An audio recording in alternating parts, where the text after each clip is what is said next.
This might be one of the most fun figures I own. I bought this expecting a decent Mazinger figure, just like the Soul of Chigoken. I was not expecting this to move like this.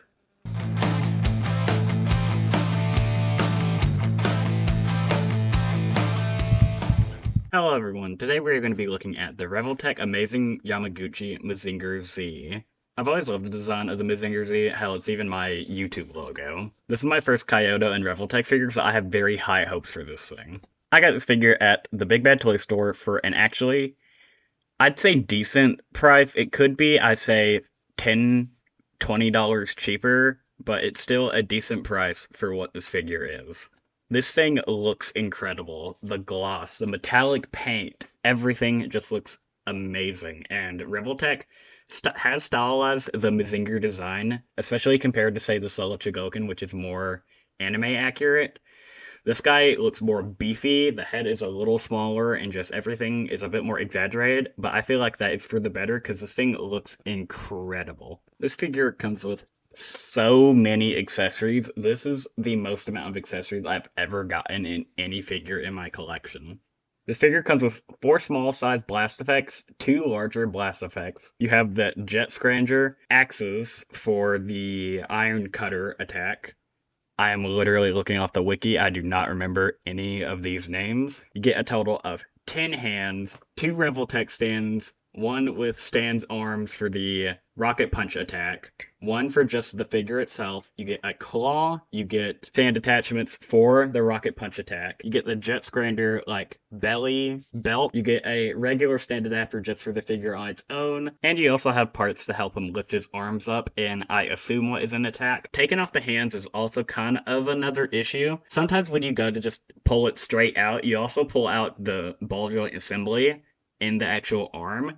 One way I've seen to get around this is just to pull it out at an angle, and that seems to really help. The hands you get with this guy are fists, open hands, grabbing hands, chopping hands, and clawed hands. How you attach the stand is you take this little black piece off of the back, you take the stand adapter, you can plug it into the stand, and then you can plug it into the back of the figure proper. I wish there was just a simple, like, 3mm hole somewhere, but this solution works too. The Jet Scrander, you can take the wings and you can put them on for flight mode or just simple just resting mode. When they're facing up, all you have to do is just switch them around. To attach it to the figure, you have to flip out this little peg, which I did have to reinforce with super glue because the tolerances were not tight enough for my liking. You need to leave the black panel off for attaching the stand. You need to take the little belt piece, split it in half, make sure the part with the yellow, like diamond, goes on Mazinger's left side, and then attach the other side. Make sure they snap together. Take the Jet Scrander. The bottom port will plug into the white rectangle on the back of the belt piece, and then the yellow tab we flipped out will just fit into the hole for the stand. And then in order to attach this to the included stand, you take this H bracket looking piece, which I did have to put some more super glue on just to increase the tolerances, because without it, it would just completely fall off. You just attach it to the stand, you take Mazinger, and you see at the back of the belt piece, there's a little rectangular spot that will just sit in the bracket piece that we attached to the stand, and it does work surprisingly well to keep them balanced on the stand. And you also do have a claw, but the claw kind of sucks. And if you want to make it look like Mazinger is flying through the air, you get these blast effects with a little hinge joint in them. And in the back of the Jet Scrander, there are 2 ports where the thrusters are coming out. You can just plug them into there. And if you want even more, you get 2 more that can plug into the bottom of Mazinger's feet. To attach the iron cutters to his arms, you can pull the arm off like you're going for a rocket punch, and by grabbing the elbow piece at the back, it's a little difficult at first. You could just take the arm panel out, and on each of the iron cutter parts, there's an L and R signifying left and right, and all you do is you just plug it on, and there you go.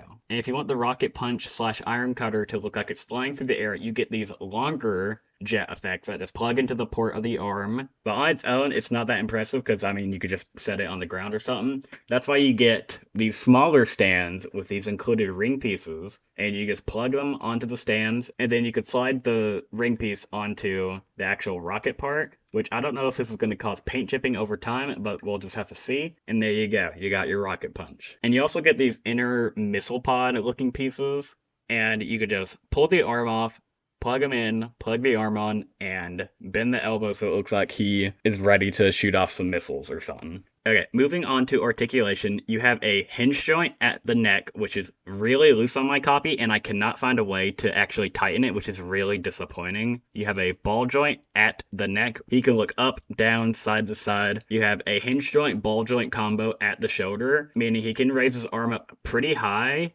You have a ball joint, hinge joint at the fins on the chest. You have a hinge joint for a butterfly joint, and this is the best butterfly joint I've ever had on any figure. Ball joint at the chest, which gets you a really good ab crunch and a really good arcing back and some great side to side.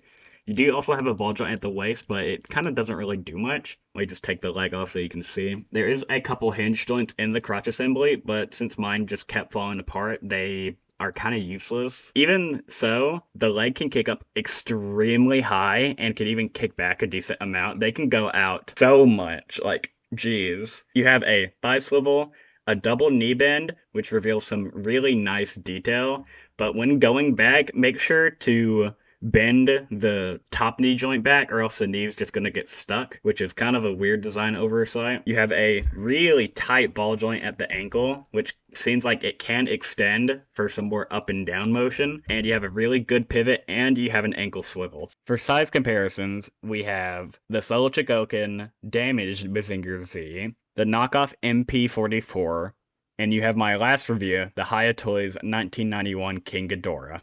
Overall, though, this figure did surprise me, being my first, like, Revoltech kind of figure, because I'm very used to Hasbro and, like, SH Monsters and Hayatoys. This thing really did surprise me, and it is good, but I'd wait for a sale. I'm gonna give it a solid 3 out of 5, which may seem low, but if it wasn't for the tolerances and the loose parts, it would be a solid 5 out of 5. I'll see you all for the next review.